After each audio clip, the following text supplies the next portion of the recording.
What's up, guys? Happy Monday night. Welcome to the Pre-Scout live every single weeknight at 10 p.m. Eastern time. We got a busy slate on Tuesday night.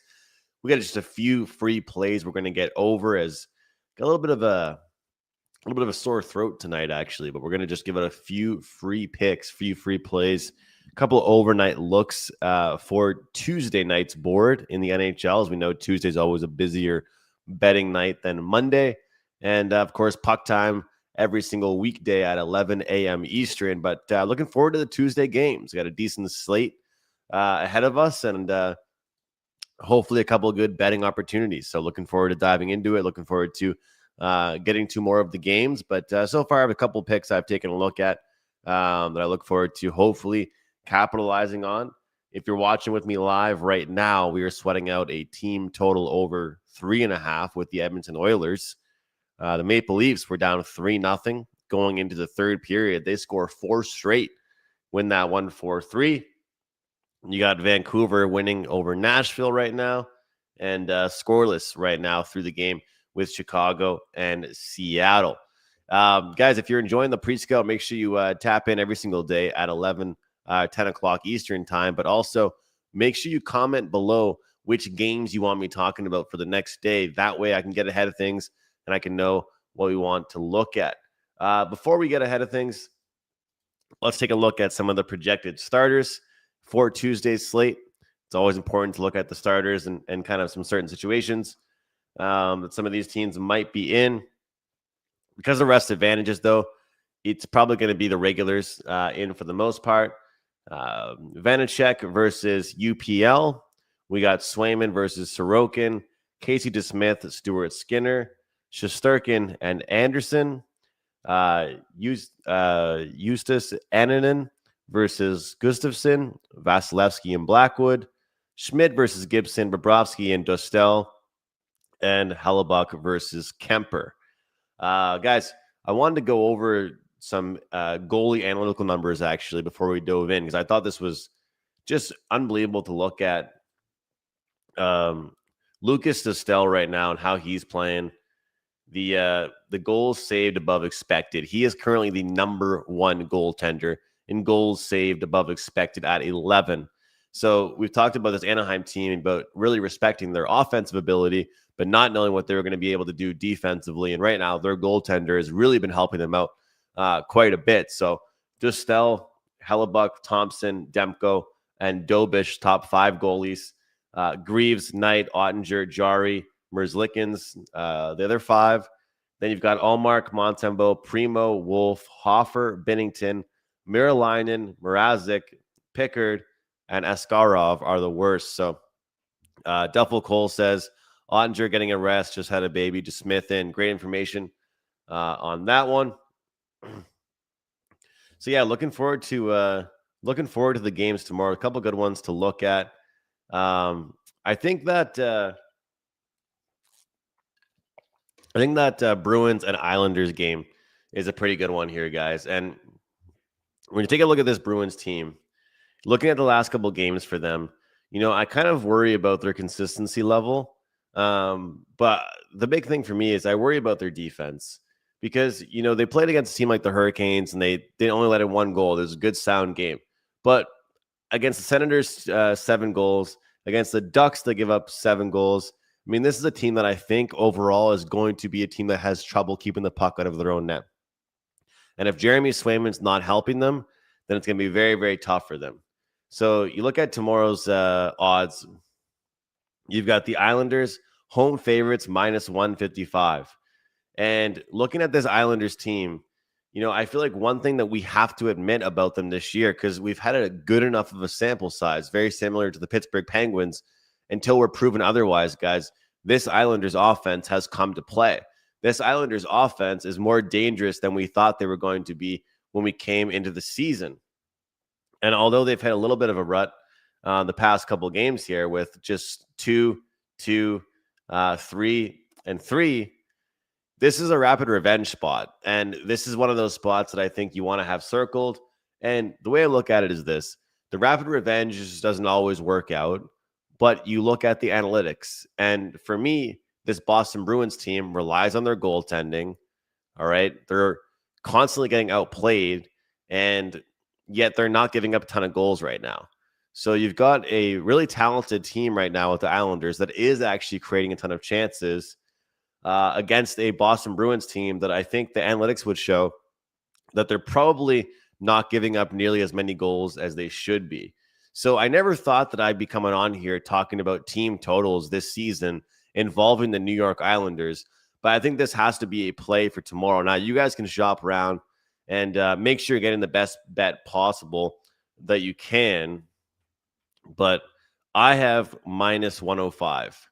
And looking at this Islanders team total over at DraftKings, at FanDuel, different spots, team total over 3.5 at minus 105 is intriguing. And you look at this team, although, they haven't been putting up the goals, they're playing pretty well. Back-to-back wins for them over the Capitals and against the Blue Jackets. But more importantly, the guys that are getting on the board, looking at kind of the key players, looking at Horvat, how he's continuously a part of the process, JG Pageau, Palmieri, and Schaefer had 2 goals in their game against the Blue Jackets. Like, he looks unbelievable for them. 3 shots on goal, 2 points. He's just been great. And so Duclair's been a part of the offense a little bit. We've seen Heineman been a great impact. Drouin's doing well. Matthew Barzal, he got benched for missing a team meeting, I believe. He came back with a handful of shots and contributing to the offense. So that's a bet that I like quite a bit. New York Islanders team total over 3.5 at minus 105, guys.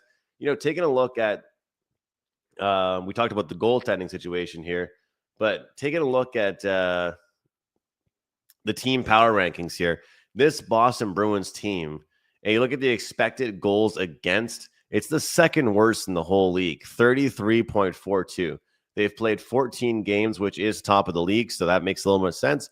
But you look at per game, this team is still up there at the worst in the league as far as expected goals against in goals given up per game. And I think, a lot of it has to do with their goaltending, though. Their goaltending bailing them out, making things look a little bit better than they actually are for them. So maybe we have to accept that this Islanders team is a better offensive team than we thought they were going to be. And we'll see if they continue to be that team. But as for right now, Islanders are probably a team that are worth looking at from where I'm sitting. Which one is I was going to look at here? Utah and Buffalo. Minus 127 opening number. Minimal movement so far on that one.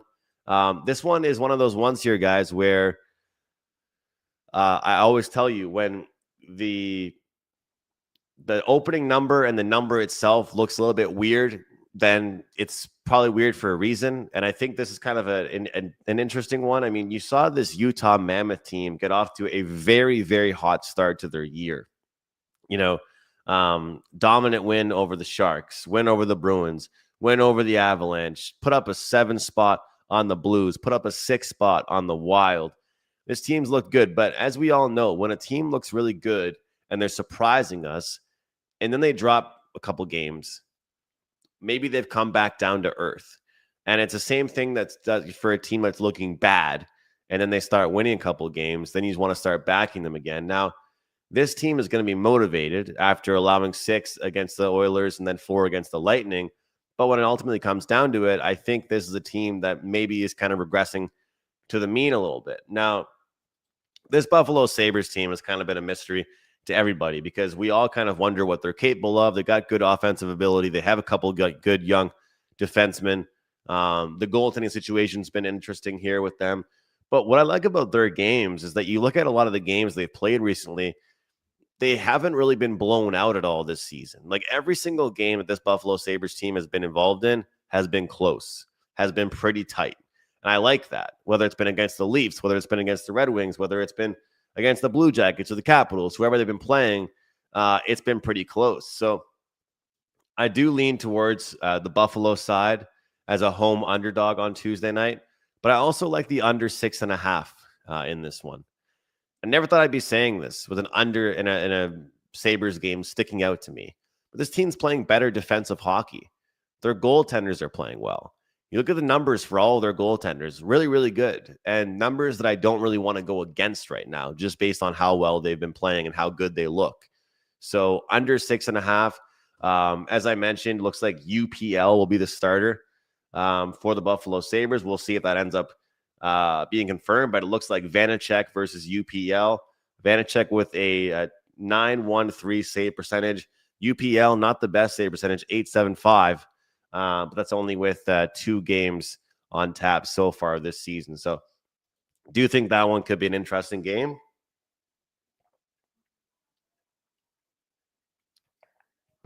And then we got to go to Florida and Anaheim. Now, this Anaheim team looks great, guys. They're top of their division right now. They're playing extremely well. And this is a rapid revenge game. These two teams just played in Florida a couple of days ago. And I love that the NHL keeps scheduling these spots and putting these spots up. So the last game was 3-2 road victory for the Ducks. And I say this a lot. If the first game of a meeting of a rapid revenge type of spot goes under, second game, you look to bet the over. Vice versa. First game goes over, you look to bet the under.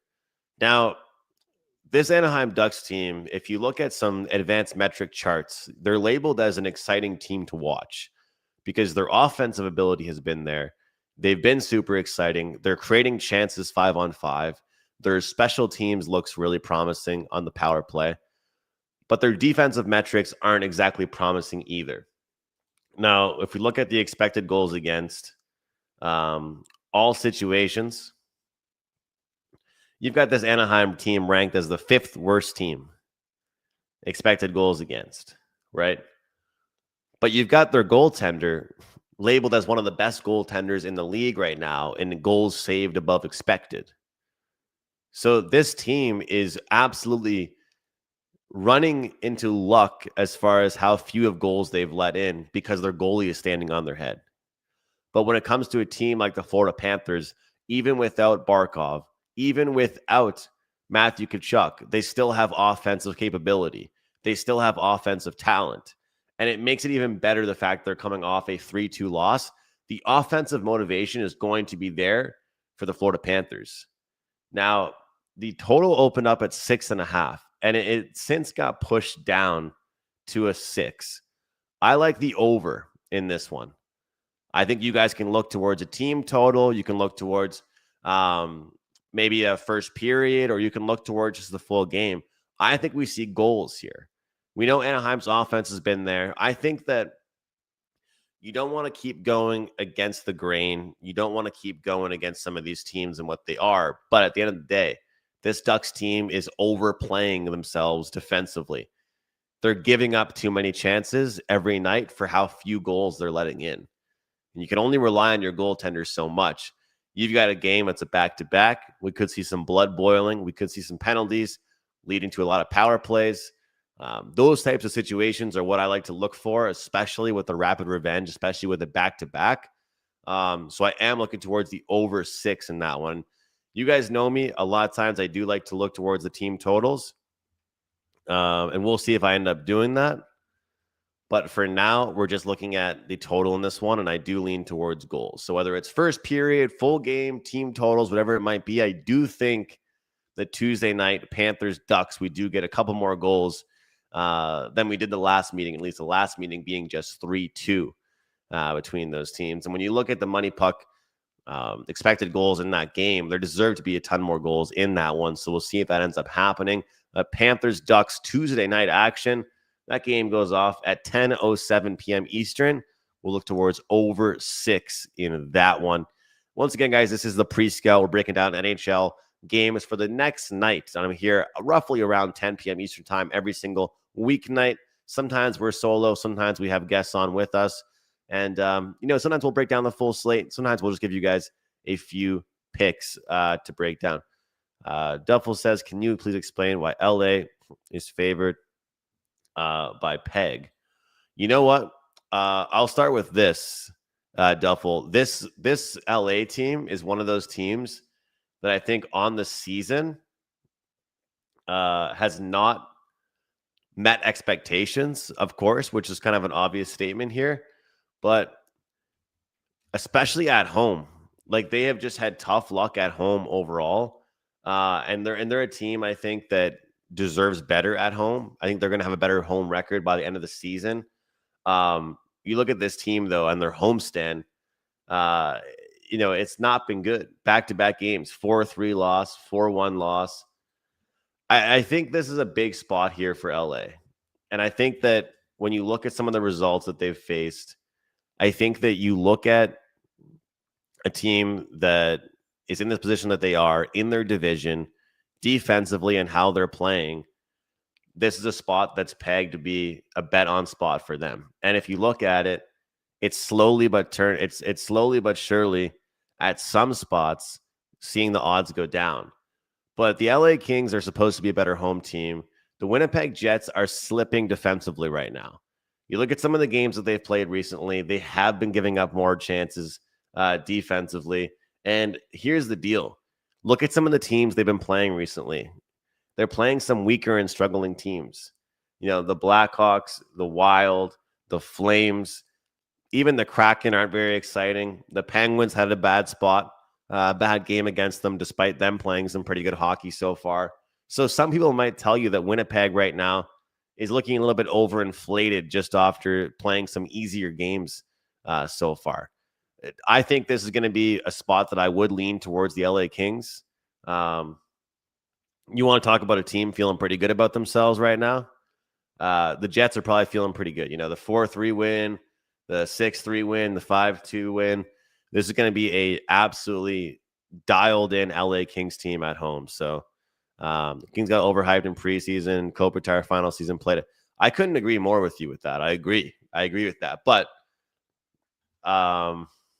where is it? Where the King? You can't I completely agree with you on that.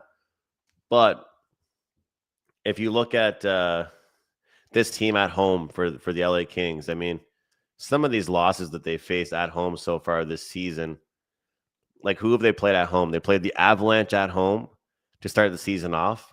They lost to the Pittsburgh Penguins. They lost in overtime at home against the Carolina Hurricanes. You lost in a shootout at home against the Red Wings. And then, of course, they lost that 1-4-1 against the Devils. So some of the home games that they had so far this season haven't exactly been the easiest matchups by any means. So I do kind of lean towards that King side. I don't blame you if you want to take Winnipeg, but I do think this is a relatively buy low spot on the LA Kings. So we'll see what happens. Like the offense has to show up for them. I'm not sure if it's a spot that I'll end up getting on. That's for sure. I'll tell you what. Anybody that's watched our show on Puck Time and over the past few years, Carmine's brought it up quite a bit. The total was 6.5. Now it's 6 at some books. Detroit and Vegas, the first period over 1.5 is just staring us all right in the face. That over 1.5 is looking right at us. This Golden Knights team, especially when they play at home, they're a team that you want to look at when you're looking at the first period overs. Now you look at the Detroit Red Wings right now. A little bit of a road trip here for them, on the road against the Blues, Kings, Ducks, Sharks. Now they play against the Golden Knights, last game of their road trip. And then they return home on Friday to take on the New York Rangers. So the good news is we always say, it's been a relatively successful weekend, or road trip for this Detroit team. Unfortunately for me, I was on them against the Ducks, and they lose that one, but they bounce back the next or Sunday against the Sharks. But overall, this Red Wings team has been good, but they should be pretty satisfied. So I wouldn't be inclined to take a look at backing them against Vegas, that's for sure, because this is a team that's probably going to feel pretty good about themselves right now. And I think it's a pretty good bet on spot for the Vegas Golden Knights. Now, whether that's the first period over once again, whether that's the first period puck line or team total for Vegas, whatever it might be, but it does kind of set up for a pretty good Vegas Golden Knights spot. Devil says, talk about your Canadian. I feel like, Montreal Canadiens, of course, tomorrow, that game against the Senators, they got off early to a good first period start. They've been a very good first period team, the Montreal Canadiens. They have been. Carms pointed out they haven't lost, I don't think, a first period quite yet this season. The number has stayed relatively close to what it was already at the opener, minus 160, total at 6. Some shops are moving to 5.5. Some spots have 6. Dobish potentially the starter for tomorrow. We have not seen the official starting goaltenders in that one. That's why I didn't mention it when looking at the goaltending situation. But this one's interesting, for this Montreal Canadiens team, because right now they're clicking offensively. You've got Nick Suzuki on his massive point streak. You've got Slavkovsky scoring some goals in the power play. Demidov with that huge goal. Caulfield, the consistency. The one truthful thing that worries me right now about the Canadiens team is the bottom 6 hasn't really been producing that much. So that can be a little bit of a worry. But when I look at this Philadelphia Flyers team, it seems like they've only been good this year against teams that haven't been playing well for the most part. They've kept a lot of games close, which I give them credit for. They have kept a lot of games close. But I think looking at the analytics here, this team is not really creating a ton of chances. They are the second worst team in the league in expected goals for. That's not really a recipe for success if you want to go against the Montreal Canadiens right now. So, for better or for worse, guys, it's kind of a bad thing. I haven't bet on or against the Canadiens enough. And I can be completely honest with you, it is because I'm a fan. Last year and the year before that, I probably should have bet against them more. This year, I probably should have bet on them more so far. But I do look at that and I find it kind of interesting. Philadelphia, second worst in expected goals so far this season. You've got a Montreal Canadiens team that's creating a ton of chances every single game. I would be a little bit inclined to look towards this Montreal Canadiens team. So, yeah, Fortunaut says the Flyers have been a surprisingly low-event team so far this season. I completely agree. And a lot of Philadelphia Flyer fans are mad because Michkov is playing like third or fourth line minutes. He's not playing nearly enough. So we'll see what ends up happening with that one. I do think that this Flyers team has more in them. I think they're capable of it. And we'll see what this Montreal Canadiens team can do. We'll see if they can stay consistent.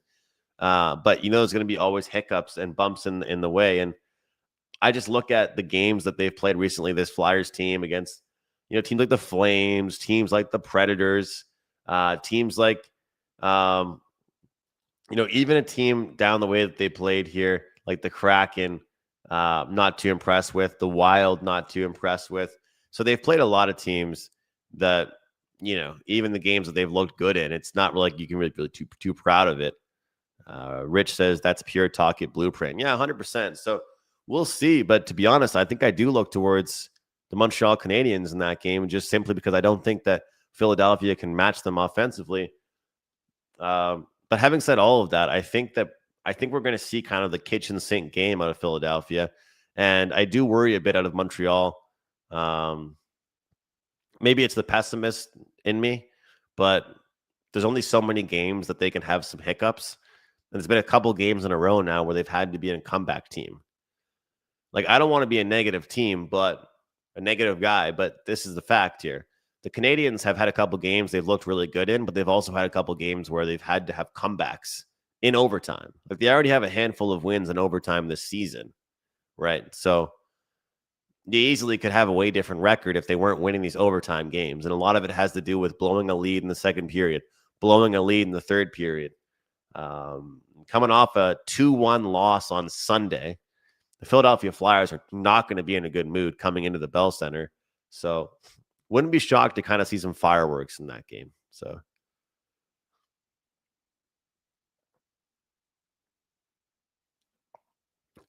Forster out for a while, breaks up the most underrated line in the league with Cates, Brink, Forster. The talk can put out against anybody's top line. 100%. They've been good.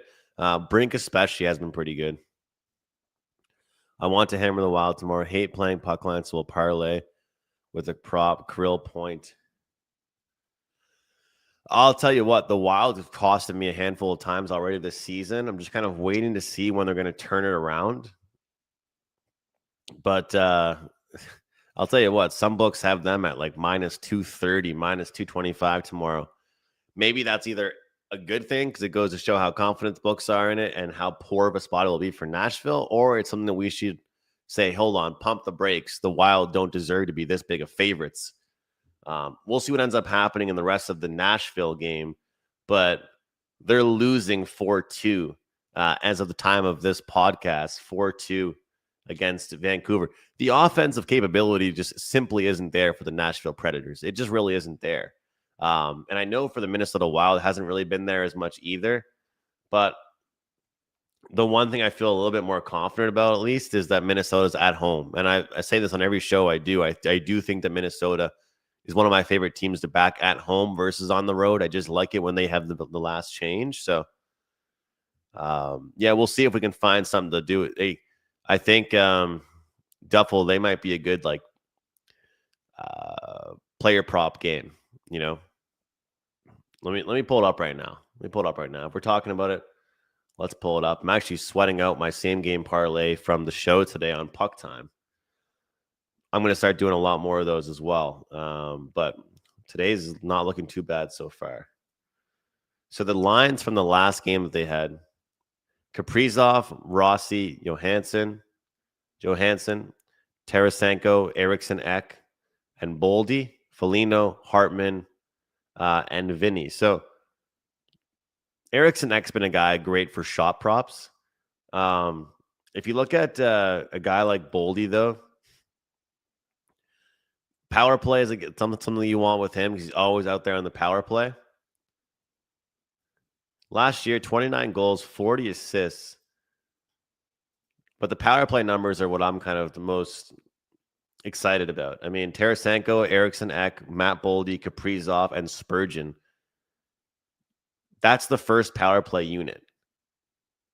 And we all know how good the Wild have been on the power play. But the problem is they've been power play merchants. They haven't been as good 5-on-5. But I think tomorrow is the day we probably look towards some type of stack with Eriksson Ek and Matt Boldy. Because they can get it done on the power play. They can get it done 5-on-5. And, that way you avoid kind of like the minus 250 number that you're seeing there on the Wild. And I think you're going to get a pretty good number on that. Stack Boldy, stack Eriksson Ek, maybe toss on the Wild money line with that. You could end up with a much better number there. So we're going to get ready for the rest of the Tuesday slate. I'll be on Puck Time tomorrow at 11 a.m. Eastern. Tomorrow we'll take some questions as well from you guys. I'm going to have a 3-pack of plays. It's going to be 1 4% play and 2 3% plays available at WagerTalk. Hopefully we can cash this ticket, guys, and hopefully we can get that best bet to the window. But we're sweating out a couple picks right now, including an NFL play. So let's get the job done, guys. Thanks for watching as always, and hopefully you guys make some money on Monday night and Tuesday night in the NHL. See you guys next time.